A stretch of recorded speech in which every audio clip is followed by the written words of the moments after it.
kita akan membawakan satu segmen wawancara mengenai motivasi penjawab awam ya, yang kita akan memperkatakan mengenai mengekalkan etika kerja cemerlang di bulan Ramadan. Jadi kita teruskan sahaja ya, kita kita perkenalkan Pengeran Haji Muhammad Ali Nur bin Pengeran Haji Ismail sebagai narasumber kita pada hari ini, pegawai latihannya. Assalamualaikum. Waalaikumsalam warahmatullahi wabarakatuh. Selamat berpuasa Pengeran. Sama juga selamat berpuasa pada Sarina dan Fifah. Alhamdulillah. Alhamdulillah. Baik, hari ini seperti yang Fifah dan juga narasumber kita nyatakan, sediakan satu topik mengekalkan etika kerja cemerlang di bulan Ramadan.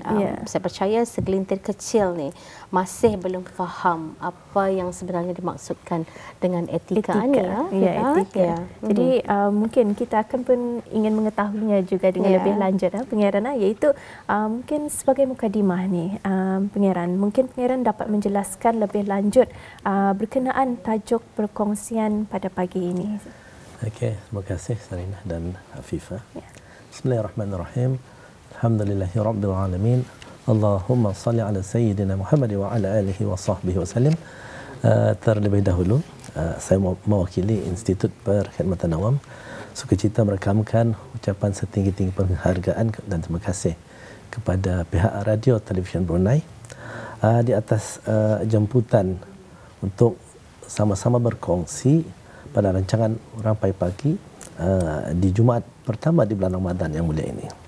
Okey, tajuk kita ni mengekalkan etika kerja cemerlang di bulan Ramadan. Memang sudah bertepatan untuk kita ni sama bincangkan dan kongsikan secara ringkas. Kerana kecemerlangan khususnya perkhidmatan awam bukannya sesuatu yang perlu dilaksanakan secara berkala. Malahan ianya sepatutnya dibuat secara berterusan, konsisten serta istiqamah.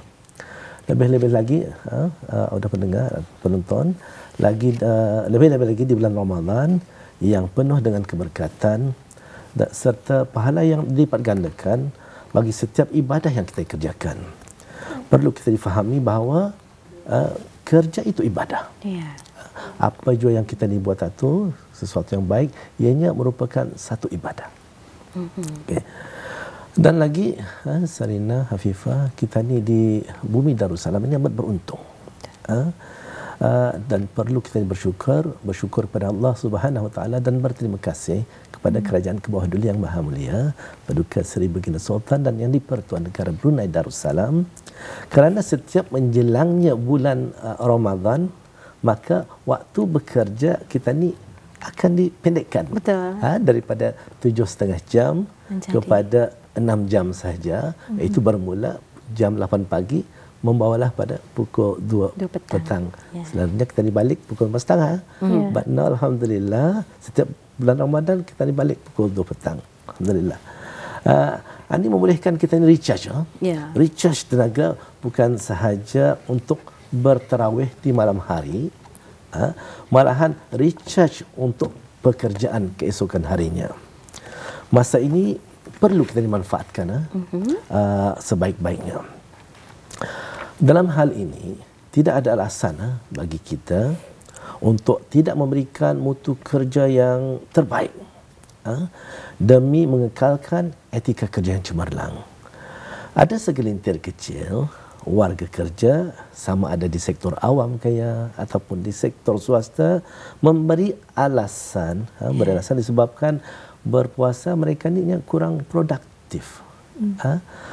Kualiti kerja tu bisa untuk menurun. Istilahnya tidak dapat memberikan all out dalam melaksanakan sesuatu tugasan.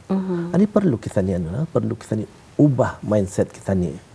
Oleh itu dalam masa 6 jam kerja setiap hari di bulan Ramadan, bagaimana kita ni hendak mengekalkan momentum kecemerlangan etika kerja kita. Baik, itulah mengekalkan momentum etika kerja kita. Samalah juga seperti yang Mula Pengiran nyatakan tadi, macam mana kita ni yang sewajarnya kita ni sebenarnya perlu konsisten ataupun istiqamah. Bagaimana caranya sebenarnya pengirannya untuk kita ni dapat mengekalkan istiqamah ni ataupun konsisten ataupun momentum ni dalam memberikan ataupun supaya kita ni ada sikap yang lebih bertanggungjawab dalam menjalankan dan menanai tugasan kita ni yang indah secara langsung menyempurnakan etika kerja seseorang itu. Okay, alhamdulillah. Terima kasih Sarina. Pertama sekali khususnya bagi umat Islam dalam memastikan konsistensi tenaga kita ni di bulan Ramadan dan membolehkan kita ni sentiasa memberikan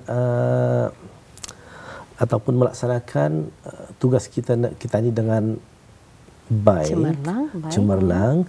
Kita ni berbalik kepada sunnah Rasulullah sallallahu alaihi wasallam, iaitu pertama dengan konsisten makan sahur. Puasa ni memang dah terlepas kita ni terasa lemah. Apatah lagi kalau orang tu makan sahur.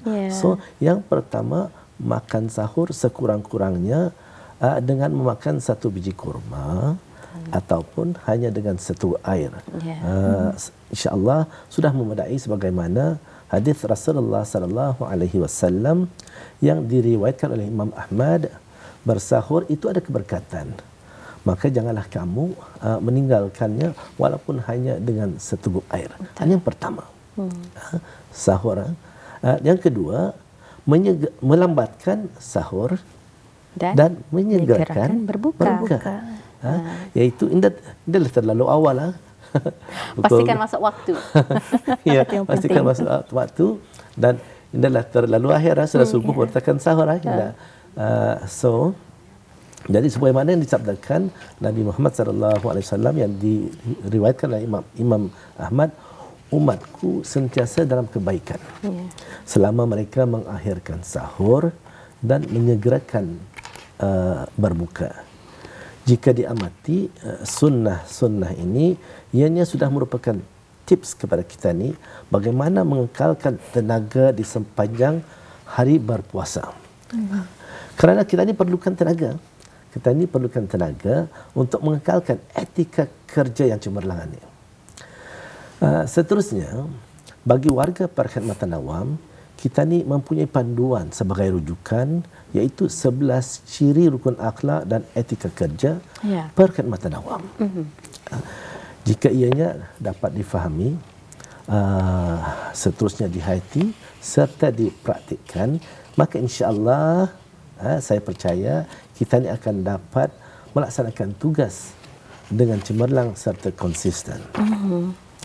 Jika kita ni rujuk Sarina dan Afifa, rukun akhlak dan etika kerja ini, antara ciri yang perlu ada pada diri seseorang pekerja adalah sentiasa melaksanakan tanggungjawab itu dengan titih, lutanan dan menghargai masa. Rasulullah sallallahu alaihi wasallam bersabda lagi yang diriwayatkan oleh Al-Baihaqi yang kira-kira bermaksudnya, sesungguhnya Allah suka apabila seseorang itu membuat sesuatu perkara ia melakukannya dengan tekun dan bersungguh-sungguh, iaitu sentiasa memperbaiki dan mempertingkatkan mutu kerja yang dibuatnya setiap hari. Okey, macam Sarina dan Afifah kan berapa jam di sini? Lebih kurang 3 jam. 3 jam. Itu bersiaran lah. Bersiaran langsung. Just bayangkan kalau kita ni down, payah kita ikan senyum kan. So ini pentingnya bis kita mengekalkan konsisten momentum bis kita. Okey.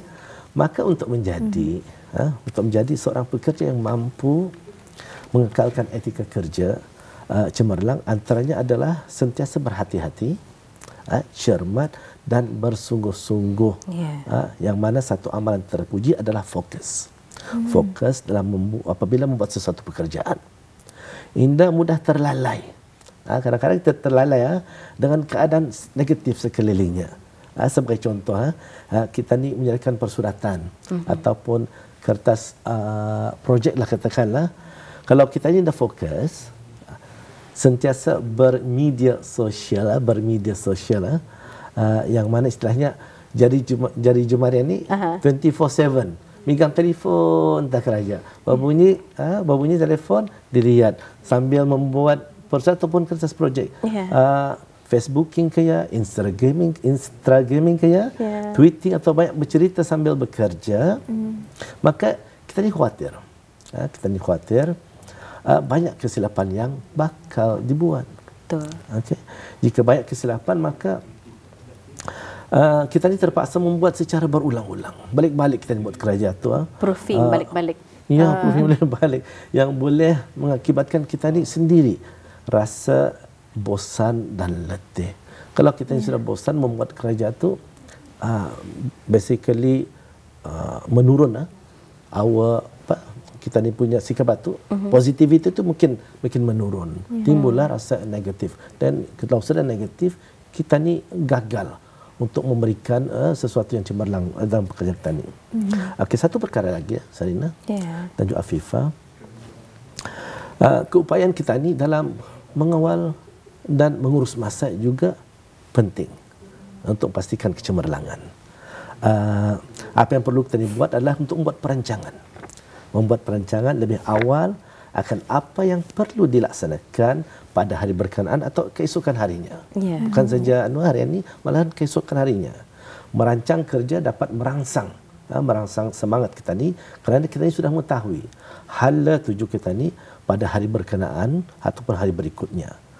Pekerjaan ini dapat dilaksanakan dengan bersistematik serta mampu kita ni mengutamakan atau prioritizing tugasan yang penting dan urgent atau sebaliknya.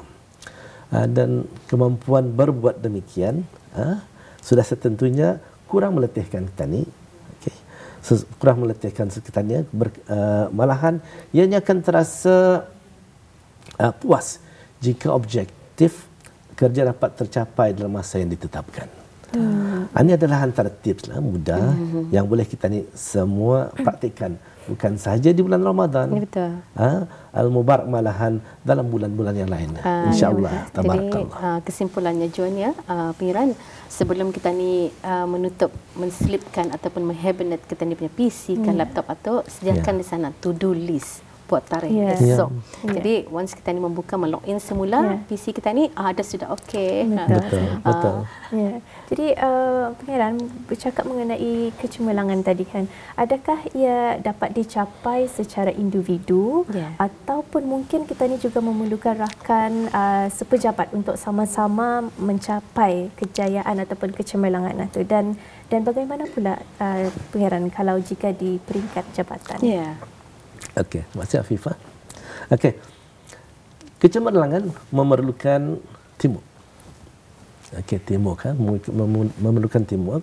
Apatah lagi di bulan Ramadan, maksud saya di sini kita ni perlukan sokongan dan dokongan serta kerjasama rakan kerja di sekeliling kita ni. Okey, untuk konsisten dan memberikan perkhidmatan atau melaksanakan tugasan kita ni dengan cemerlang. Sebagai contoh, jika ada rakan sekerja kita ni kurang bersemangat membuat kerja atau energy level kurang, maka kita perlu step up. We are the one who have to step up. Cuba untuk menyuntik semangat kepada rakan kerja berkenaan. Kerana kalau seorang sahaja di antara rakan kerja kita ni mempunyai aura negatif, ianya dikhawatiri akan mempengaruhi rakan-rakan yang lain. Lebih-lebih lagi bagi mereka, jika mereka ini bekerja sebagai barisan hadapan ataupun frontliners, di mana orang ramai akan menilai bukan sahaja individu berkenaan, malahan seluruh kaunter, bahkan seluruh organisasi akan dinilai, akan turut terbabit. Sebuah kajian daripada New York University mendapati seseorang membuat 11 andaian ataupun 11 tanggapan akan seseorang dalam masa 7 saat perjumpaan. Ini satu kajian. Dalam masa 11 saat, 7 saat, minta maaf, 11 tanggapan yang dibuat. Dalam masa 7 saat sudah membuat analisis sendiri. Okey, begitu juga dengan sebuah organisasi di mana kita ni juga memerlukan organisasi lain untuk mengekalkan kecemerlangan. Sebagai contohlah, saya bercontoh Institut Perkhidmatan Awam akan hanya menjadi sebuah institusi cemerlang jika ada kerjasama daripada kementerian dan jabatan-jabatan lain. Sebagai contoh, mencalonkan kaki tangan sesebuah agensi itu untuk mengikuti program-program yang dikendalikan oleh IPA ataupun mengelakkan daripada kaki tangan yang dicalonkan itu menarik diri di saat-saat akhir program hendak dijalankan. Jika tiada kerjasama daripada organisasi lain, sudah setentunya ianya akan affect key performance indicator ataupun KPI, IPS dan sebagainya. Sebab itulah Sarinah dan Afifah, pendekatan whole of government approach adalah penting untuk ditanai oleh bukan sahaja sebuah jabatan, malahan seluruh kementerian dan jabatan-jabatan kerajaan. Kerana apa? Untuk merealisasikan wawasan 2035 bersama, insya-Allah. Alhamdulillah, ya. Jadi cukup jelas, ya, apa yang juga ditekankan oleh Yang Mulia Pengiran sebentar tadi.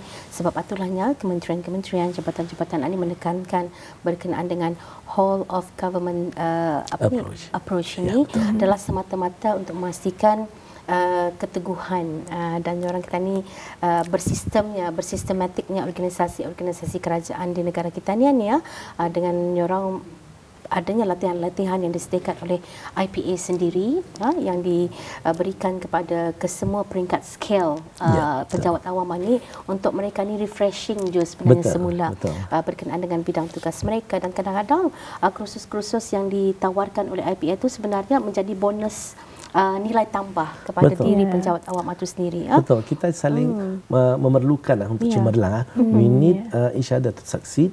Seperti moto salah sebuah pasukan gergasi dunia, you'll never walk alone. You never walk alone. You'll never walk alone.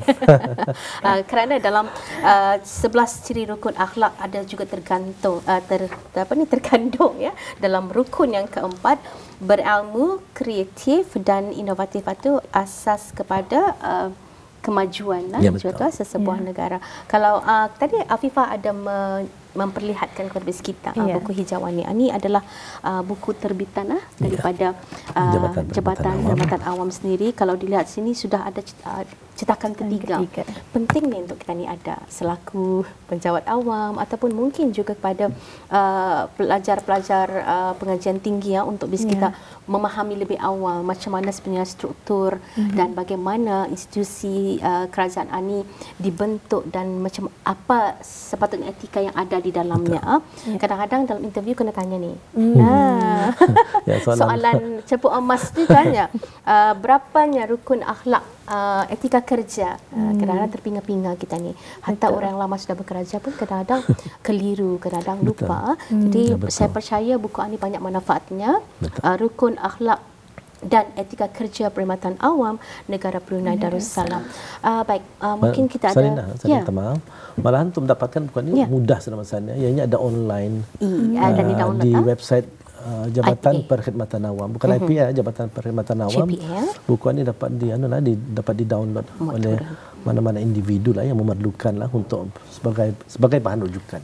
Secara elektronik kita ni boleh.